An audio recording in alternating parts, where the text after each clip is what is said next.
Et un petit texte qu'on va lire. Donc en quelques minutes, nous sommes jeunes. Et je me pose souvent la question de savoir, c'est quoi la vie? Qu'est-ce que ça veut dire vivre? Qu'est-ce que ça veut dire être en vie? Qu'est-ce qui est plus important pour nous lorsque nous sommes vivants? C'est une chose d'exister, c'est une autre chose de vivre. Et j'ai l'habitude de dire que beaucoup de personnes se contentent d'exister, se contentent d'être des personnes qui ont été créées et qui maintenant sont sur la terre. Leur vie n'a pas de véritable direction, leur vie n'a pas de véritable sens. Et tout ce qui souffle comme vent les emporte. Maintenant, il y en a d'autres aussi qui ont des objectifs précis dans la vie, qui cherchent quelque chose. Ils ont une raison qui les anime, ils ont quelque chose, ils ont des objectifs qu'ils poursuivent. Et le monde dans lequel nous nous trouvons a établi selon ce qui est connu comme sous le nom de la pyramide de Maslow. L'échelle des importances, l'échelle des choses que l'homme recherche, qui sont importantes et à plusieurs degrés. Et au sommet de cela, on a l'actualisation de soi.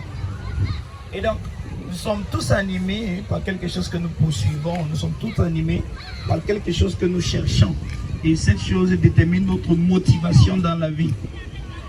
Et malheureusement, nous vivons dans un monde où beaucoup de personnes ne savent même pas ce qui les motive. Vous voyez, quand tu es perdu, tu ne sais pas que tu es perdu. Parce que le premier pas hors de la perdition, c'est de savoir qu'on est perdu. Mais quand tu es perdu vraiment, tu ne sais pas d'abord que tu es perdu. Et tu peux avoir l'opportunité de m'écouter pendant 10 à 15 minutes. Et tu te dis, ah, il raconte même quoi? Nous, on a d'autres choses à faire. Ça fait que c'est facile d'être égaré dans cette vie. Et les jeunes de notre âge ont une drogue plus dangereuse que la cocaïne, plus dangereuse que le tramadol et tout ce qui va avec. C'est la drogue qui nous empêche de réfléchir. Et elle nous occupe tellement qu'on n'a pas le temps de réfléchir à qui on est et où on va. Donc ça fait que les réponses les plus importantes de notre vie, c'est les questions les plus importantes de notre vie, c'est les questions qu'on fuit. Beaucoup de jeunes ne sauront pas quoi répondre à qui est-ce que je suis, qu'est-ce que je représente dans cette société, où est-ce que ma vie est en train de partir. On se contente d'être présent sur toute forme de plateforme et d'avoir le maximum d'attention possible. Tout le monde veut captiver l'attention des autres. Et personne ne veut se rassurer d'être en train d'aller quelque part. Est-ce que tu t'es déjà posé la question de savoir qu'est-ce que tu cherches? Qu'est-ce que tu poursuis? Qu'est-ce qui te motive dans la vie?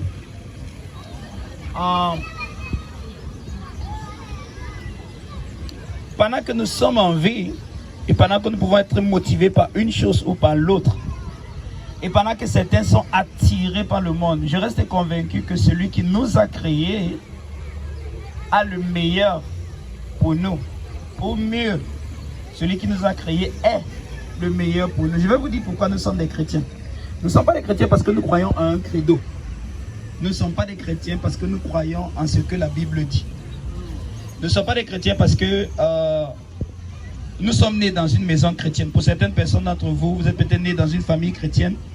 Et parce que les parents vont à l'église, vous y allez aussi. Et dès que votre visa va sortir pour le Canada, quelques mois après, on ne va pas vous reconnaître. J'ai connu beaucoup de personnes qui étaient des chrétiens parmi nous. Et dès qu'ils sont sortis du pays, tu ne pouvais pas les relier avec la foi. Et c'est aussi parce que dans certaines régions du monde, être chrétien, c'est une honte. Du coup, quand on arrive dans ces milieux, on veut se cacher rapidement parce qu'on ne veut pas avoir honte. Mais je vais vous dire pourquoi nous sommes des chrétiens. Nous ne sommes pas des chrétiens parce qu'on croit à un credo. Nous sommes des chrétiens parce que Dieu, qui a créé l'homme, a oublié de créer la vie de l'homme. Et la raison pour laquelle Dieu a oublié de créer la vie de l'homme, c'est que Dieu est la vie que l'homme était appelé à vivre. Donc, si tu ne veux pas être chrétien, si tu penses que c'est encore une option, c'est pas une option. Si tu crois que tu as le droit de choisir être chrétien ou pas, c'est comme si tu es en train de vouloir choisir entre vivre ou ne pas vivre. Donc, vous voyez, l'apôtre Paul va dire que Christ est ma vie. Il ne parle pas de Christ comme un credo auquel il croit. Il ne parle pas de Christ comme une église dans laquelle il part. Il ne parle pas de Christ comme une religion qu'il pratique. Il parle de Christ comme étant sa vie. Donc quand vous regardez dans Genèse chapitre 1, 2, 3, hein, Dieu a créé l'homme, mais il n'a pas créé la vie. Qu'est-ce qui s'est passé? C'est que Dieu voulait être la vie que l'homme est appelé à vivre. Donc c'est pour ça que même pendant qu'on est jeune, beaucoup de personnes qui ne sont pas sérieuses avec Dieu aujourd'hui, j'ai un très grand espoir pour vous. Pour beaucoup de personnes qui ne sont pas sérieux avec Dieu aujourd'hui, qui disent que les affaires de l'église, on n'a pas le temps. J'ai un très grand espoir pour vous. Quand vous aurez 50 ans, quand vous aurez 55, vous allez commencer à partir à l'église. Parce que vous n'aurez plus la force de faire tout votre désordre. Vous serez obligé de raisonner, de réfléchir. Quand tu n'auras plus la force de faire WhatsApp, Facebook, matin, midi, soir, tu auras le temps avec toi-même. C'est le temps que nous voulons fuir maintenant pour méditer, pour réfléchir, pour raisonner, pour être intelligent. D'après les pères de l'église, quelqu'un qui est intelligent, c'était quelqu'un qui vit dans la sainteté, parce que le péché, c'est l'idiotie. Donc, nous ne fuyons pas le péché parce qu'on a peur de mourir, parce qu'on a peur d'aller en enfer. On fuit le péché parce que c'est idiot d'être un pécheur. C'est comme quelqu'un qui est tellement blanc, comme nous sommes tous sapés en blanc. Dès que si un camion d'Isaac en veut déverser ses ordures, si la personne ne te dit de quitter, chacun prend son sac et quitte. Pourquoi? Je suis blanc, je ne veux pas me salir. Donc si je sais que j'ai été sanctifié en Christ, je ne fuis pas le péché parce que j'ai peur d'aller en enfer. Je fuis le péché parce que je refuse de me salir. Amen. Donc je disais que j'ai un très grand espoir pour beaucoup de personnes, pour beaucoup de jeunes qui ne sont pas sérieux maintenant. La raison pour laquelle tu n'es pas sérieux maintenant, c'est que les vraies choses n'ont pas encore ton attention. Tu es encore très occupé. La drogue là te prend trop de ton temps. Dès que tu t'es levé le matin, tu n'as pas le temps de réfléchir. Hey, Dieu m'a donné encore un jour. Je veux lui être reconnaissant et je veux faire bon usage pour exprimer ma reconnaissance. Donc tu n'as pas le temps de réfléchir comme ça parce que la drogue, directement dès que tu te réveilles, a ton attention. Et c'est ce que tu faisais juste avant de dormir. Tu l'as fait jusqu'à until knockdown, jusqu'à ce que ça t'a mis à terre. Tu as dormi et dès que tu t'es réveillé, tu as repris avec. Donc ça ne te donne pas le temps de réfléchir, ça ne te donne pas le temps de raisonner. Mais quand tu auras 55, 60, tu seras fatigué de WhatsApp et de Facebook. Tu auras dans le temps avec toi-même. Et toutes ces choses qui te prenaient tellement de temps et d'énergie, tu n'auras plus le temps et l'énergie pour faire ces choses. Tu vas commencer à partir à l'église. Donc, c'est juste pour nous dire que nous avons l'opportunité de faire le bon choix maintenant. Et même si on refuse de faire le bon choix maintenant, la volonté de Dieu pour nous reste la même. Nous serons sauvés. Vous voyez, l'évangile, ce n'est pas une proposition. L'évangile, ce n'est pas un contrat. L'évangile, ce n'est pas une négociation. L'évangile, c'est une vérité qui ne demande pas ton opinion. C'est vrai, c'est déjà vrai de toi. Et chaque fois que tu rejettes l'évangile, tu choisis d'inventer une vie dans laquelle tu commences à tourner le film dans ta tête. Tu choisis seulement de t'échapper de la réalité. Et tu vis dans les nuages. J'étais de disance que nous ne sommes pas des chrétiens parce que nous croyons un credo, nous sommes des chrétiens parce que nous avons compris que Dieu nous a créés pour le vivre. Et maintenant, comment on va faire pour le vivre? C'est que lui, il faut qu'on le connaisse. Il a choisi de se révéler en Christ, son Fils. C'est pour ça qu'on est des chrétiens. Ok?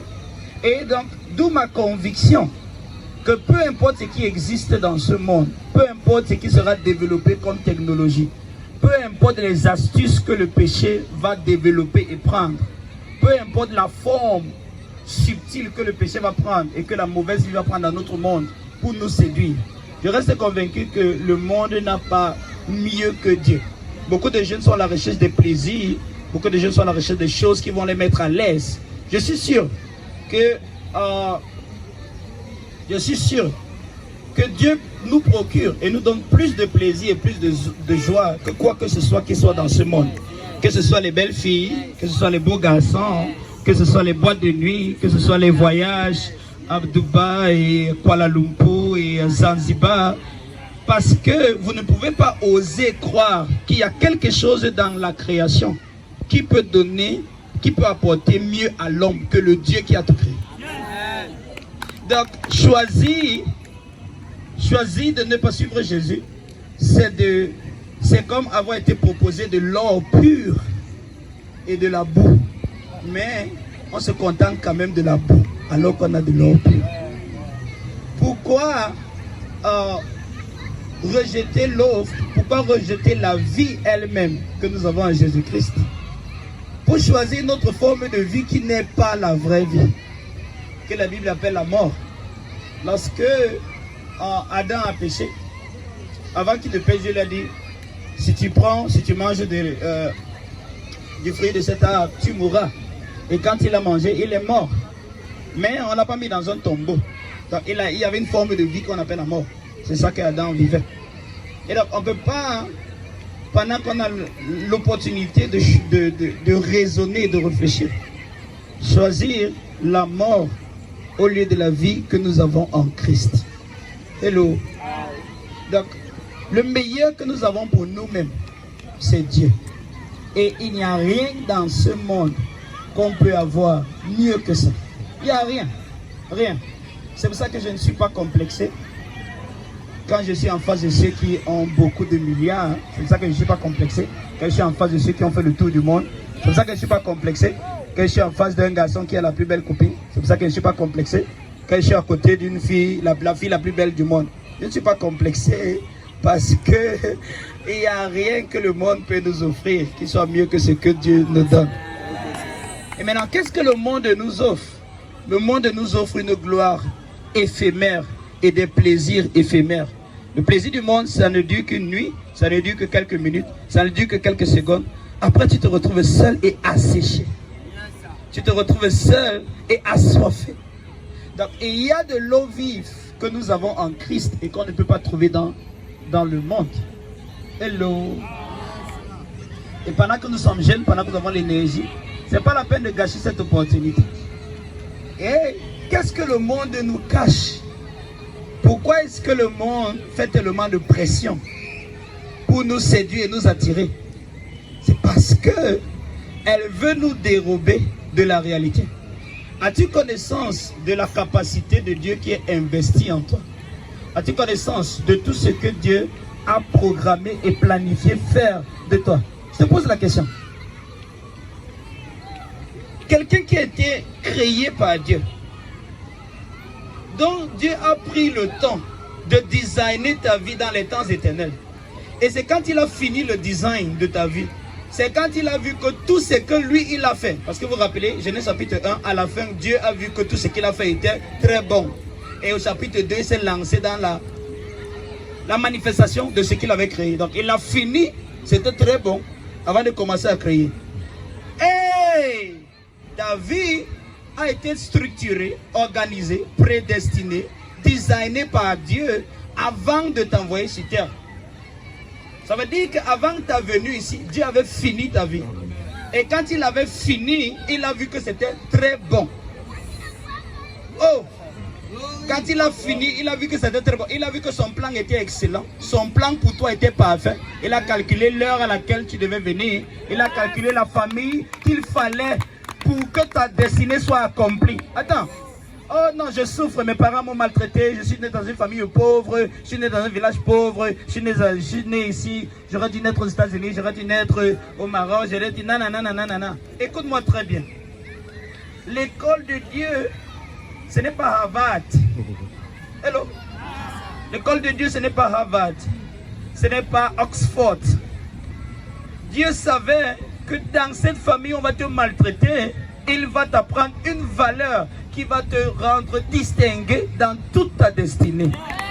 Donc, tu as eu exactement les parents qu'il te fallait. Tu es né dans le pays, exactement dans le pays qu'il le faut. Donc, ne minimisons pas le plan de Dieu, le plan excellent de Dieu pour nous, parce qu'on est dans un pays du tiers-monde. Oh, c'est une très grande opportunité d'être dans ce pays. Hello. Très bien.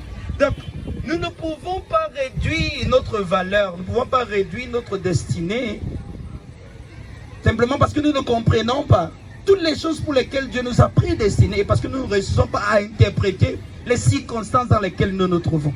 Le Seigneur Jésus a dit quelque chose à ses disciples, il a parlé aux pharisiens, il dit que vous connaissez discerner les signes de temps, mais vous êtes incapables de discerner le temps que Dieu a destiné pour vous. Et c'est pourquoi beaucoup de jeunes s'égarent dans leur destinée. Parce qu'ils ne discernent pas la volonté de Dieu. Ils ne discernent pas la saison dans laquelle ils se trouvent. Ça peut être une saison de souffrance. Pour toi, c'est la souffrance, mais Dieu est en train de voir une école dans laquelle il est en train de te forger à l'intérieur. Et j'ai l'habitude de dire que beaucoup de personnes sont passées par l'école de la souffrance. Ils ont échoué. Ils sont devenus riches après avoir souffert, mais ils ont échoué l'école de la souffrance. Parce que la sagesse qu'il fallait avoir dans cette école, ils ne l'ont pas eue. C'est la raison pour laquelle ils ont le courage et l'audace de mépriser ceux qui passent par la souffrance. Et aussi, ils considèrent ceux qui passent par la souffrance comme des souffreteux, ne sachant pas que c'est une étape de leur vie. Ce n'est pas nécessairement ce qu'ils sont. Hello. Très bien. Donc, le monde n'a pas grand-chose à nous offrir. Le monde n'a rien pour nous.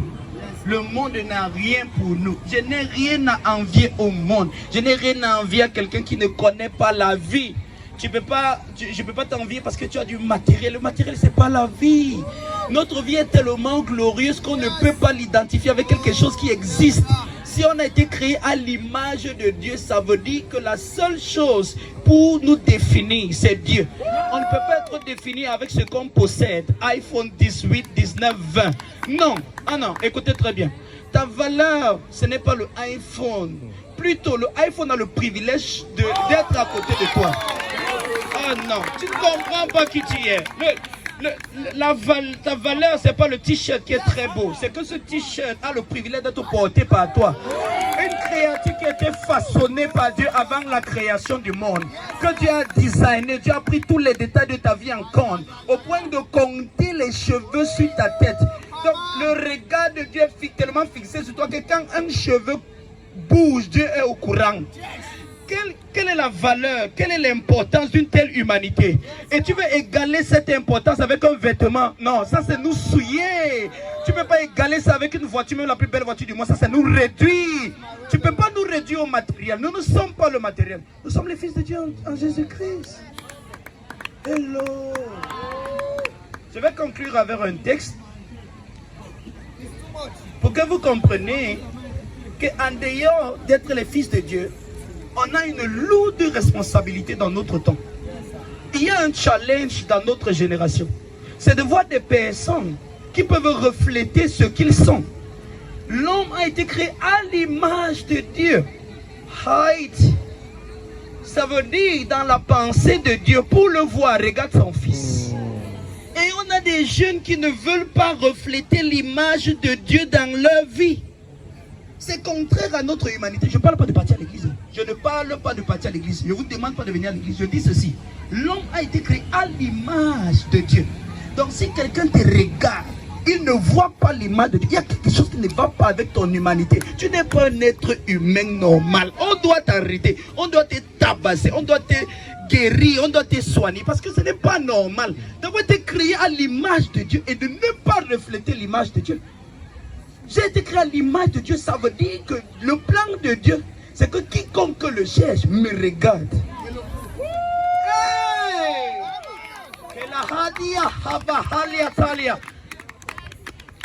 Créé à l'image de Dieu. Donc Dieu a voulu mettre sa photo sur terre pour dire que ne me cherchez pas. Me voici représenté dans mes enfants. Comment oses-tu vivre la vie de l'homme créé à l'image de Dieu et ne pas refléter l'image?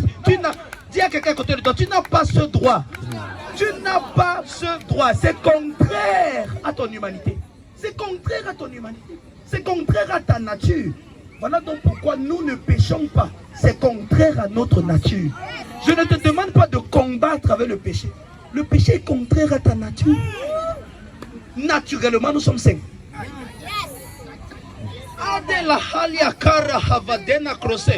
n'est pas en train de se battre avec la convoitise. Quand tu te bats encore, c'est parce que tu ne comprends pas qui tu es. Dès que tu as compris que tu es blanc, c'est toi qui vis la boue. Tu ne peux pas chercher la boue. C'est que tu n'as pas encore compris ce que tu es. L'image de Dieu que je suis, c'est dans mon ADN de ne pas pécher. C'est inscrit comme ça à l'intérieur. Donc, le péché me fait mal au ventre. À penser souvent, ça me fait mal au ventre. Littéralement. Hello. Donc, nous avons un challenge dans notre génération. C'est que les hommes ne veulent pas être les hommes. Les êtres humains ne veulent pas être les êtres humains. Ils ne veulent pas être eux. Ils se fuient. Au lieu de se mirer chez Dieu, tout le monde veut se mirer dans les réseaux. On veut voir notre valeur. On veut voir notre importance en ligne. Alors que nous sommes censés être identifiés en Christ. Hello. Je finis avec ce passage. Quelqu'un a vu Jésus. Et la personne a dit, oh Jésus, tu es béni. Et le Saint qui t'a porté est béni. Et regardez ce que Jésus dit. Heureux plutôt ceux qui écoutent la parole et qui la gardent. Comme ce peuple s'amusait en s'amersant en foule, il se mit à dire, cette génération est une génération méchante. Elle demande un miracle. Il ne lui sera donné aucun miracle que celui de Jonas. Car, de même que Jonas fut un signe pour les Ninivites, de même le Fils de l'homme en sera pour cette génération. La reine du Midi se lèvera au jour du jugement avec les hommes de cette génération et les condamnera. Parce qu'elle vint des extrémités de la terre pour entendre le message de Salomon. Et voici, il y a ici plus que Salomon. Les hommes de Ninive se lèveront au jour du jugement avec cette génération et la condamneront parce qu'ils se retinrent à la prédication de Jonas. Et voici, il y a ici plus que Jonas. Personne n'allume une lampe pour la mettre sous un lieu caché, mais sur le boisseau.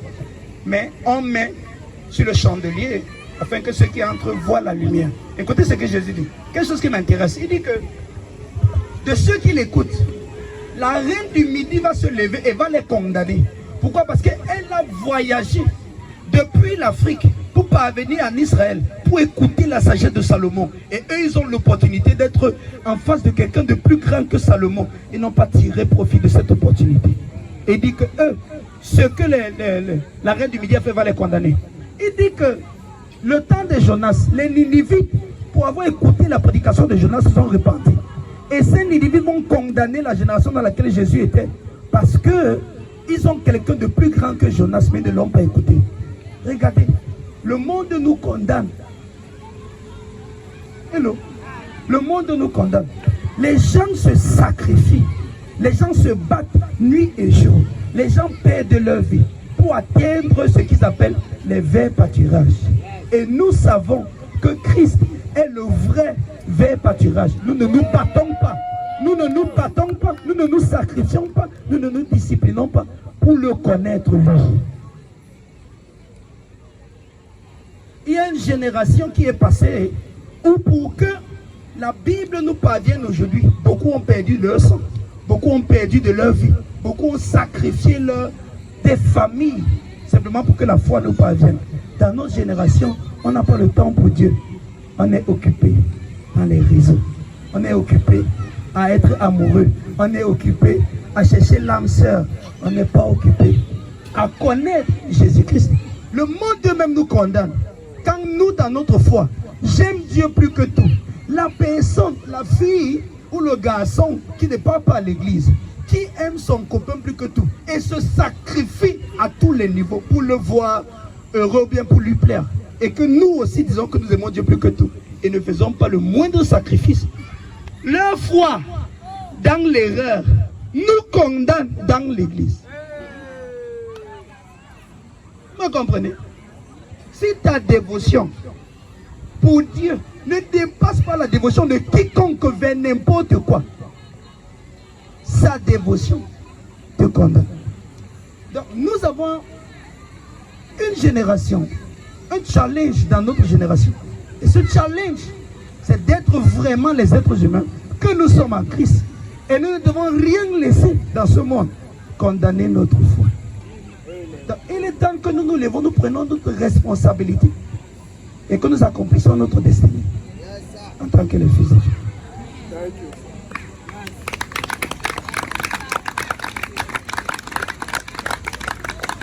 Je vais m'arrêter ici à cause du temps.